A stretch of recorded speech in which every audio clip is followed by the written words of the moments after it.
Hello, MotoAmerica fans. It's time for another episode of Off Track with Carruthers and Bice. You'll laugh, you'll cry, and you may even learn something from this unlikely pair and their special guest.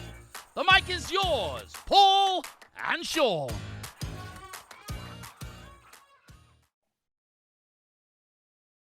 Welcome, MotoAmerica fans. Another episode of Off Track with Carruthers and Bice, our weekly podcast in which we speak about all things motorcycling, but mostly the all-important MotoAmerica Championship. Sean, speaking of that, we're right on the cusp of heading to Texas and joining MotoGP at Circuit of the Americas in Austin, and our first Superbike round of the season. So it's fitting that we have PJ Jacobsen with us today, who will be taking part in the Medallia Superbike Championship this year, and we're excited to get to COTA. And those poor Dorna people at MotoGP are having a heck of a time at this point because they've got that mess going on in Argentina, and the planes didn't show up with half their stuff, or a bit of their stuff anyway. They can't participate at all until everybody has their stuff. So I feel for those guys, but I'm sure the things will resolve themselves here. I guess the planes are supposed to show up some point this evening, and then those guys will be working all night, and they'll start practice on Saturday morning, which is going to be a bit different for them. But anyway, let's focus our efforts on MotoAmerica and headed to COTA. You all ready? Oh boy, am I ever? And I mean, it's amazing when we look back at it. You know, life goes by so quickly that I didn't realize. Well, I know, I guess I realized, but it's hard to believe it's been a couple of years since we've been there. And I think it's because we had a test there last year, but didn't race there. So that it'll be great to go back. And it's funny, Paul, I mean, some of the things that, you know, we advance all the time in MotoAmerica, that if you miss a round of track for a year or so, it really seems like quite a long time ago that we haven't done it. So I'm definitely looking forward to getting back there. Plus, you know, they've done some changes to the track surface too. So I'm anxious to hear about that as well. So yeah, it's going to be great. Yeah, it's going to be cool. And it's always good to hook up with the MotoGP guys. There's certain things that we face that make the event a little bit more difficult for us, but overall it's definitely worth it, because obviously the exposure we get through joining them is massive. So let's talk a little bit about PJ before we bring him in. We can talk bad about him or good about him, whatever you want to do, and then we'll bring him in and see how he reacts to it. But it's funny, this morning I'm like, damn, the only time I could remember that we had PJ on was at Laguna Seca back in 2019, and I'm like, it can't be that long. And it was, yeah. No, it wasn't. We did have him on. Oh. We had him on in January of 2021. Oh, geez. Yeah. Yeah, and that's where we had him talking about, you know, like basically what was going to be his new career, and that's coaching other riders, etc. And yes, he never closed the book on racing, but I mean, it was kind of closed. And I'm just thrilled that he's getting another opportunity to come back and race Superbike, because obviously the way things ended for him, it's fitting that that's not the end. If you know what I mean, he deserves better, and he's going to get better. Yep. He's going to be racing on a Tytlers Cycle Racing BMW. Now, thankfully, you corrected my pronunciation of Tytlers, because I was going with the other one, which, you know, kind of sounded good, but it might not have been good. You know what I mean? So thanks for saving me on that. So it's Tytlers Cycle Racing BMW. These guys have, it's a nice, big, solid team of BMWs, and I'm excited to see what these guys have. There's some experienced guys there that know how to run race teams, and I think it's gonna be pretty cool. Yeah, I mean, it's going to be great. And I mean, they, you know, new team, but they've got some good personnel involved there. Dave Weaver is the team manager and is going to be crew chief for Hector, PJ's teammate. But, you know, PJ is going to be working with Scott Jensen, who he's got a long history with. And Scott is a terrific guy, and he's been in our paddock, done a lot of stuff with different teams, as well as was a solid rider years ago. So it's you know, they've got some veterans in that group, and I know they've got good bikes that have been built by Alpha Racing, and They're the M models, the brand new ones with the wings on them and everything. So it's going to be great to see those bikes in the series. And I'm just thrilled to have PJ back racing for the first time with us in Superbike, which it's hard to believe, with all that he's done in his career, that he's going to be in Superbike with us now after doing, World Superbike and World Superbike and World Supersport. So in Supersport with us here. So he's done a lot of racing, but it's great to have him in our Medallia Superbike series this year with that team. So yeah. Well, PJ, let's talk to you. If you can tell how excited Sean and I are, and just to let you know, even though we've done a hell of a lot of podcasts since we've had you on here last, we're still not any good at it. So apparently practice doesn't make perfect, but PJ, you've got to be excited to get rolling next week in Texas. Yeah, guys, thank you. I appreciate you, having me on the podcast here. It's been a while since 2021 when I started to take a different role in my career, and that was coaching. So it's great to be talking to you guys and to be getting back into the MotoAmerica paddock in the racing department. Tell us a little bit about how this all came together with the new team, and did you get contacted? Have you known about it for a long time, or is it just something that's come together of late for you?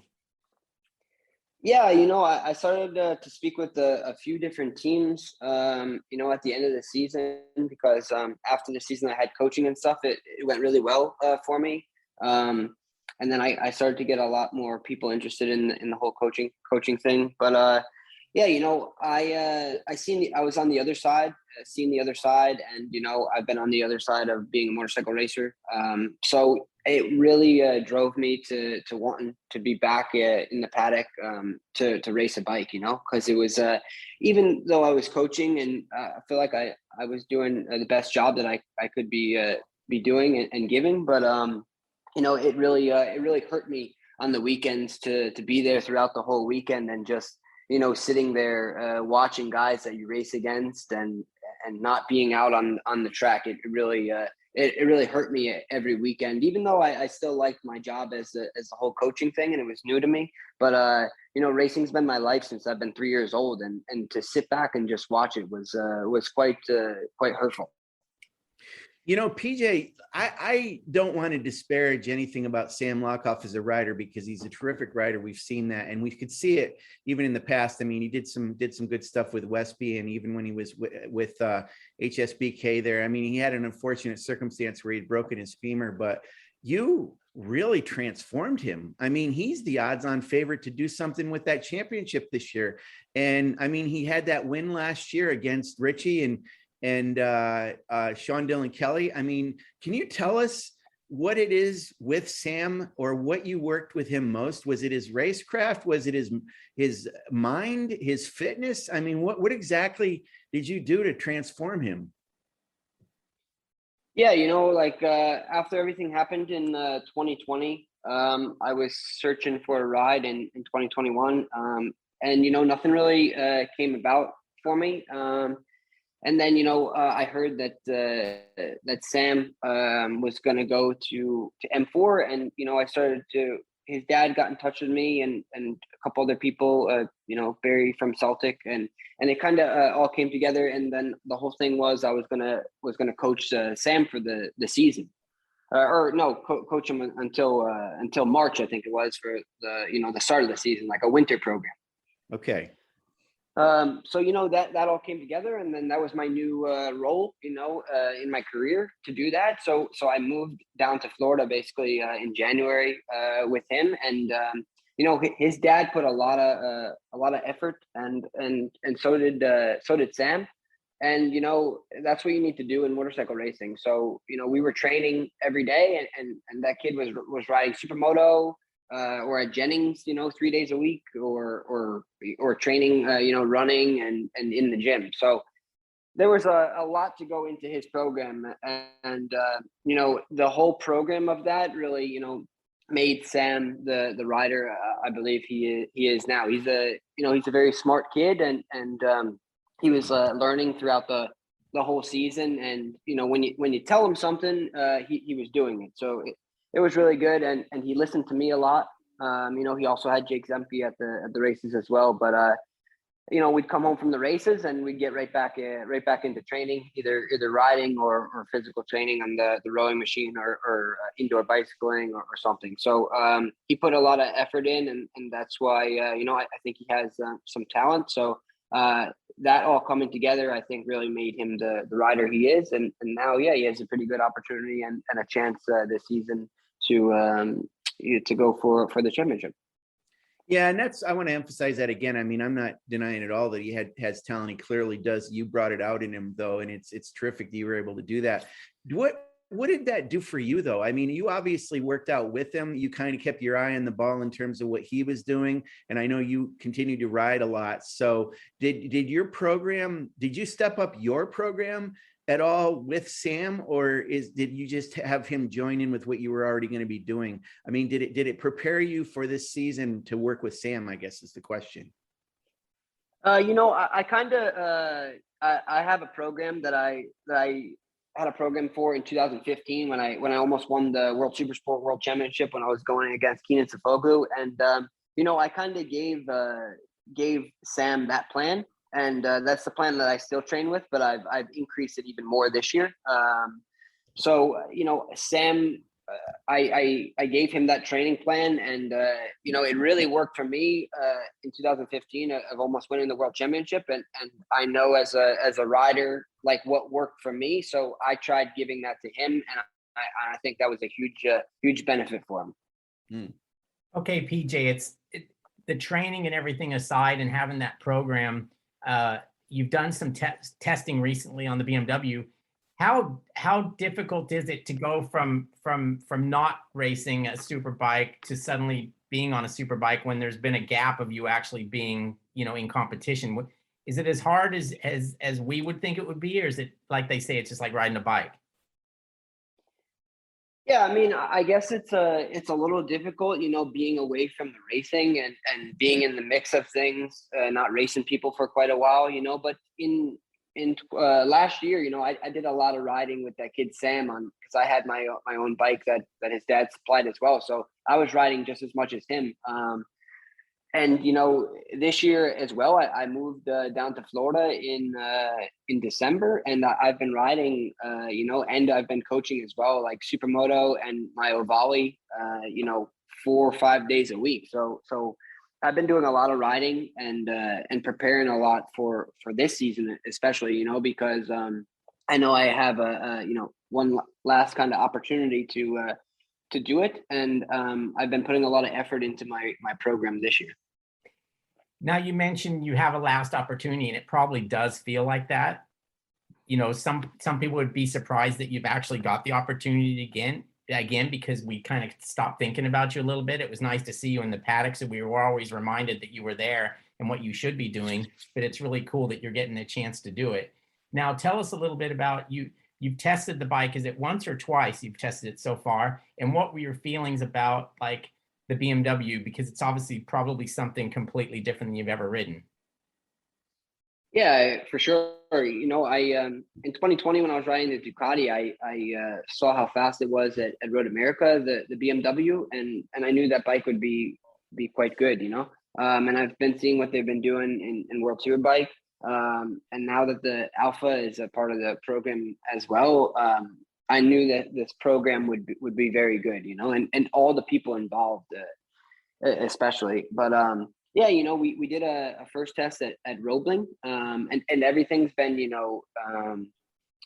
come together at the end here. Like it's getting quite close to Coda, and this whole thing kind of came together just very, very quickly at the end. So we tested what we could at Roebling, and unfortunately we had a lot of wet riding conditions through our testing, but the bike feels really good in the wet conditions. I'm really happy with how the BMW is feeling, and the team is working really well. So we also just got back from a 2-day test at Jennings. We had one day in dry conditions, which was my first time, and was pretty impressed with the bike. I think that it's just gonna obviously keep getting better. But we have a lot to learn as a team and myself about the bike. But we made huge improvements, and I'm feeling a lot more comfortable on the bike. And then the second day, we also had another wet condition, and me and my crew chief Scotty, we tried some things that we weren't so happy with a little bit at Roebling, and we tried them at Jennings, and everything went really well. And at Roebling and Jennings, I think our lap times in the wet were super fast. So I've been pretty impressed, and the whole team's been working great together. Yeah, and PJ, I mean, I made a point of this when we did a post about you guys at Roebling that that's one thing about our series, with the exception of Daytona.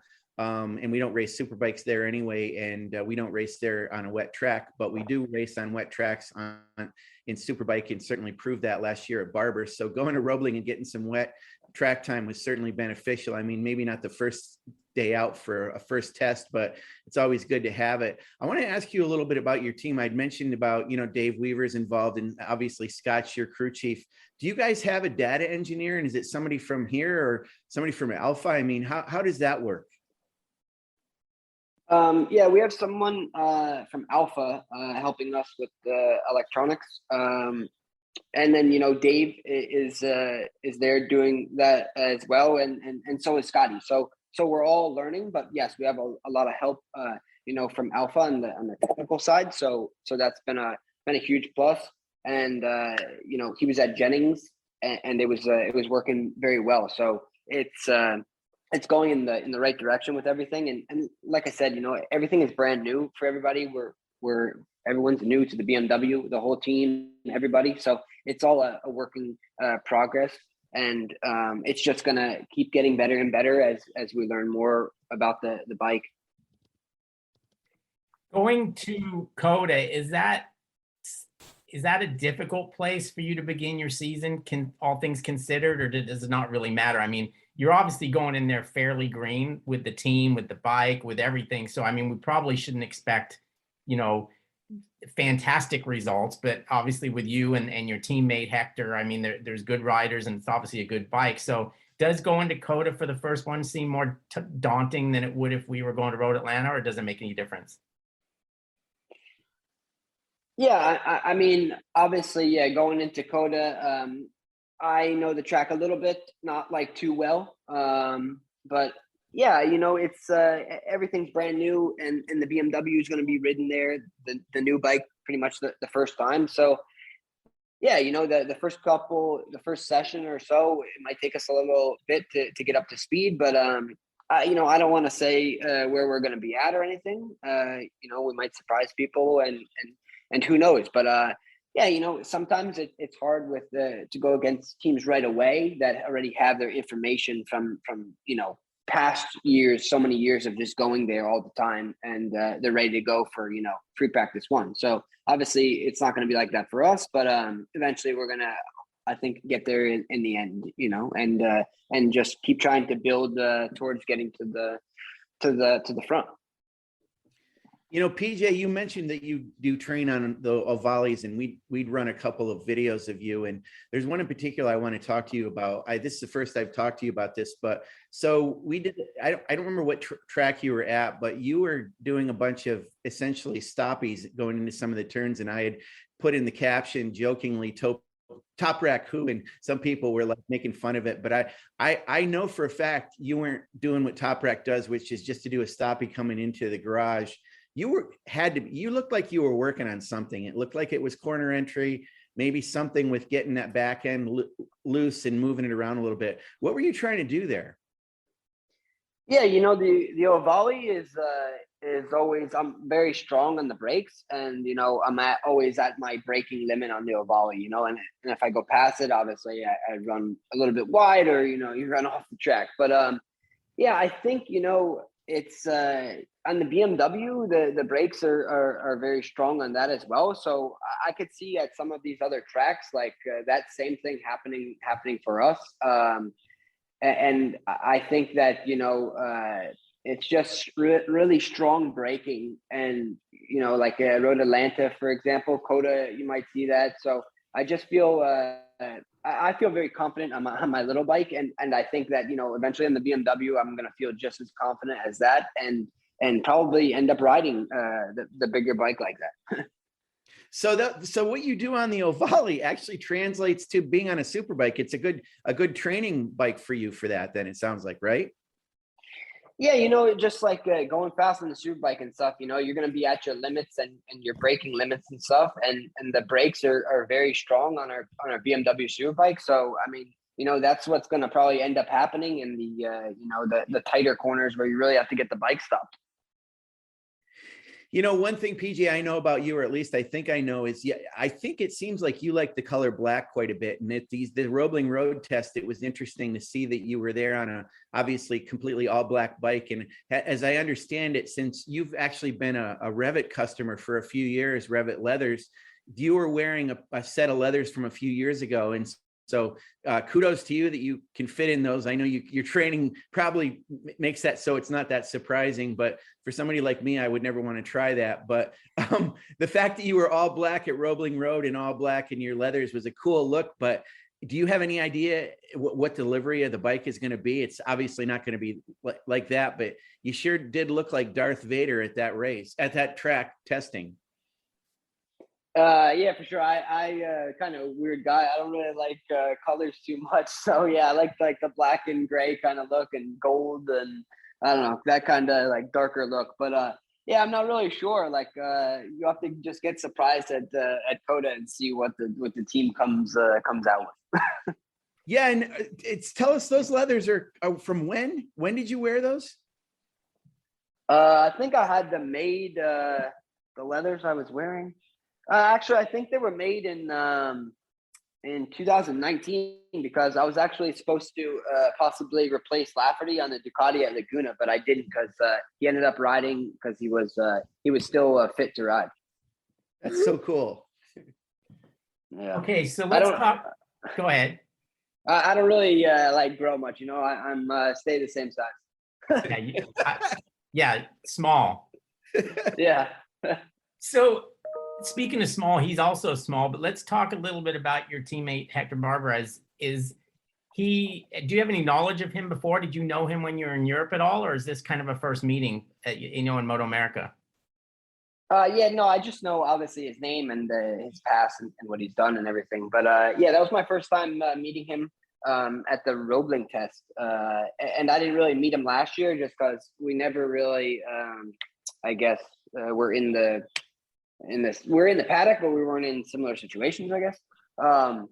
But yeah, it was my first time meeting him at Roebling, and yeah, he's a really nice guy, and he seems to work really well. But it's good to have him as a teammate, because he's already rode the BMW all season last year with the other team he was with. So he gives some good information, and he seems like a very nice guy, and he has a lot of experience. So I think that's a huge plus. Yeah, it's funny because, you know, at the end of last year, when I look back on the season, he was a guy that really surprised me. I thought he did really well, considering, you know, his situation that he was in, his first time at the tracks, et cetera, et cetera. But he's got that old school style where when you watch him, he looks like he's not going fast, and then you see the stopwatches of the timing and scoring screen, and it's a completely different situation because he is going fast. Does your styles, I mean, is it going to help you with him on the team as far as sharing information, or your styles and such so different that it won't be that much help? Yeah, I think we'll be quite similar and stuff with a lot of things. And he's a smaller rider as well, so that's a good thing. You know, if I had, like, you know, say Loris as my teammate or something, like, he's totally opposite. So obviously we wouldn't be able to share too much information because the bike would be set up so much different. So Hector's pretty good because we're quite the same size, and the weight I'm not sure about, but it's quite similar. So I think it's pretty good. And you know, if one of us is struggling, we'll be able to share some information to help the other rider. You know. You know, PJ, you mentioned earlier Barry Gilson, and from Celtic Racing, who's a guy who's been in your corner for a long time, and you guys have done a lot of stuff together. And I'm sure that's continued over time. And you mentioned that kind of led to this deal that you've got this year. Will Barry have any involvement in the team this year, or will he be coming to any of the rounds? Yeah, I'm sure he'll be at a lot of the rounds. You know, he's been in my corner since I've been like 10 years old. You know, on a 125, he's the one who got me started. But yeah, you know, him, Richie Alexander, Corey Alexander, Larry Pegram, a whole bunch of people. You know, I just really, you know, Michael Kiley, the team owner.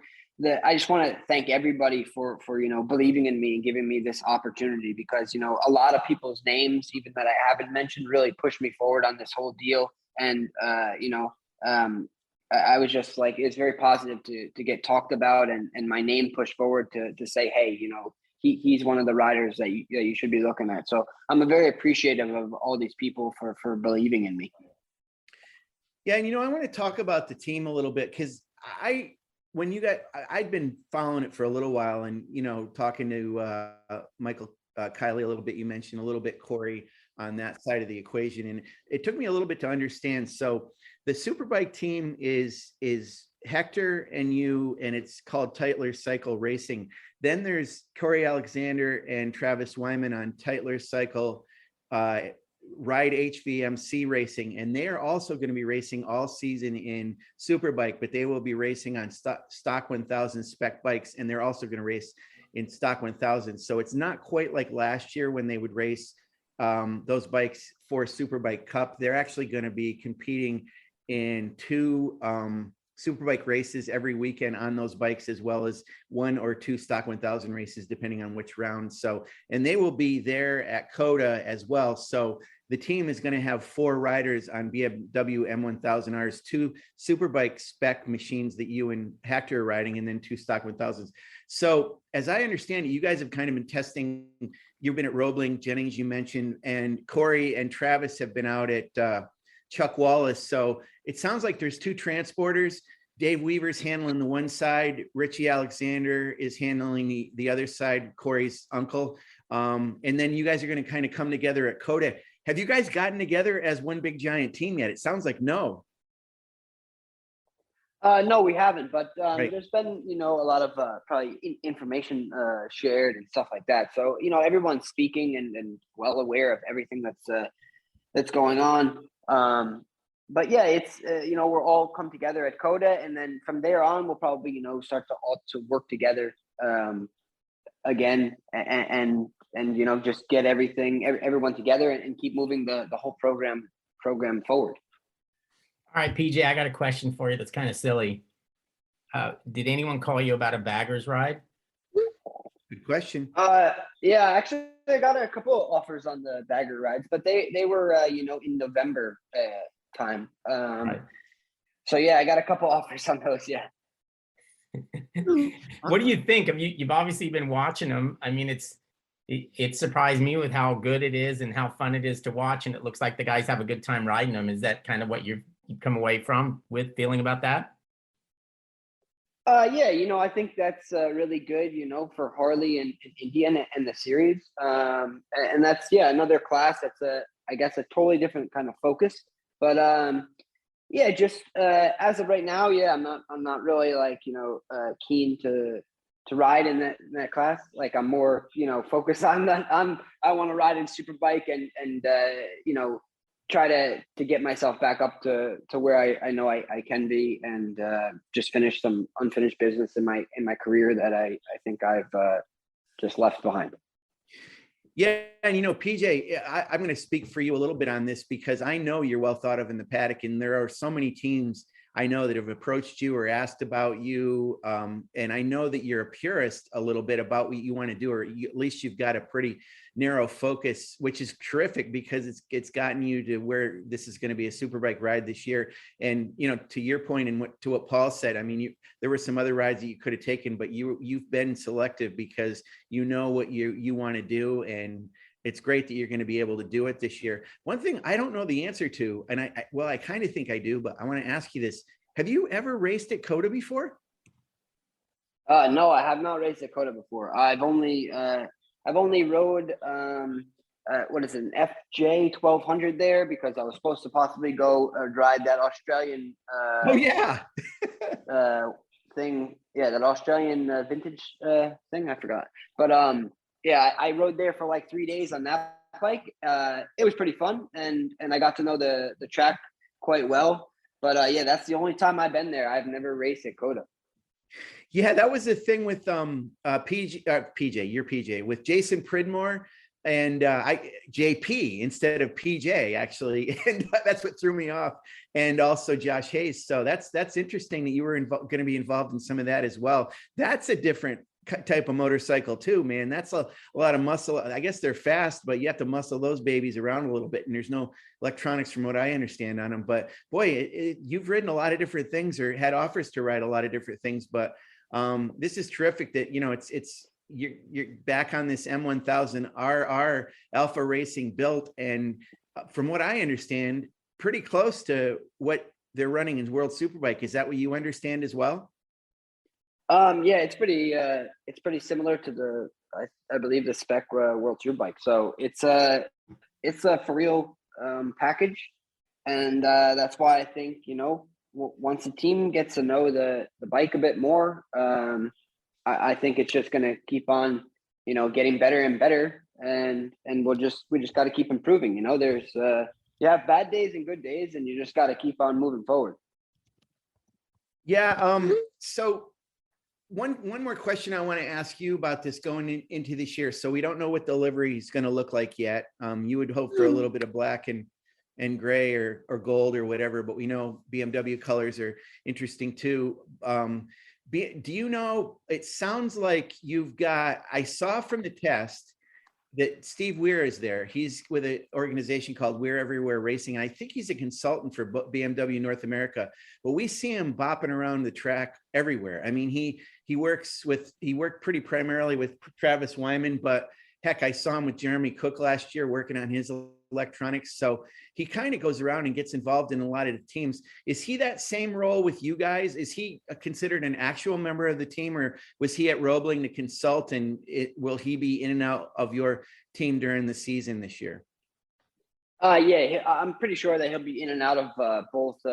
Like, we're all pretty much one team, you know, but he'll be going back from rig to rig, I'm pretty sure. And you know, it's my first time meeting Steve at the test at Roebling, and he's a great guy. So yeah, it's really good to have him part of this whole program as well. So it's going to be a really good program, and there's a lot of talented people there that don't ride a motorcycle, you know. Right. And here's something I have to ask you this, PJ. You mentioned you've been in Florida. I know you're from, well, they call it upstate New York, but as I've said, it's called downstate from where I grew up, because I grew up near the Adirondacks. So where you lived was pretty much the city, although you get winter there just like you did when I was growing up in Northern New York.